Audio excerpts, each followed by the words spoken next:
ধোঁকা।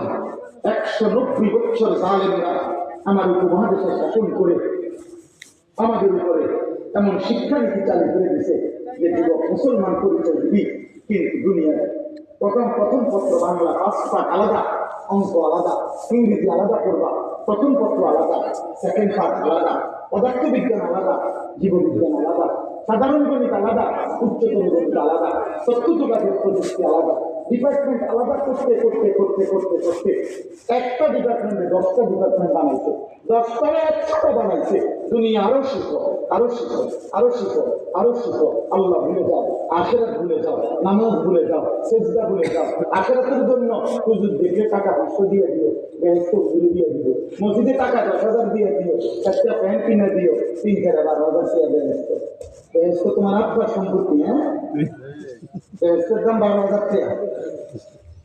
তুমি কি ভাবছো? বেহেশত মামুর বাড়ি। আমনে বেহেশতে যাবেন গা মসজিদে দিয়া 12,000 দিয়া, আর আমি 5 ওয়াক্ত নামাজ পড়তে হবে, কোরআন শরীফ শুদ্ধ করতে হবে।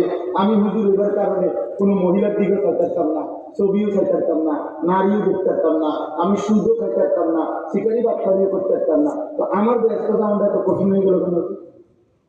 আমি কি অপরাধ করছি?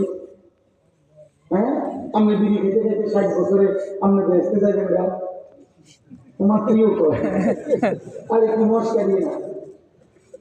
হ্যাঁ, আমি সাধুয়ানে গপ মারতে মারতে বেহেশতে যাবেন গা, পার মেমুরকে দিয়ে হুজুর দুজন ভাত খাবাইয়া আপনি বেহেশতে যাবেন গা। আরে আল্লাহ না। হ্যাঁ, আপনি মরার পরে আপনি ফুটে টাকা 70,000 খরচ করিয়া 30 কেজি গরুর গোস্ত, হ্যাঁ, এরপরে মুসলি গায়ে দিয়ে মানুষ কোকা ভাত খাবাইছে বেহেশত। আপনার সঙ্গে বেহেশতে গেছে বেহেশতার পর বেহেশতে সর্বোচ্চ 2টা রুম আর একটা বারান্দা, 70,000 চেয়ে কম।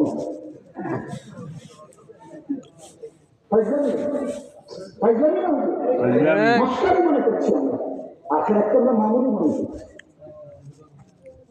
ঘরের মানুষ ঘুমায় 6 জন, নামাজ পড়ে না একজনও। এই ফ্যামিলিতে 6 জন মানুষ ঘুমায়, 8 জন মানুষ ঘুমায়, একটা মানুষও ফজরের নামাজ পড়ে না। জান্নাতে তো সহজ হয়ে গেল না ফরমান, আখিরাত এত মামুলি ব্যাপার। তোমার ধোঁকা দিছে দুনিয়া, তোমার ইবলিস ধোঁকা দিছে, তোমার নফস ধোঁকা দিছে, তোমার বেঈমান ধোঁকা দিছে, তোমার শয়তান ধোঁকা দিছে। আর শয়তান ইয়াইদুকুমুল ফাকরা ওয়া ইয়া'মুরুকুম বিস-সু'i ওয়াল ফাহশা।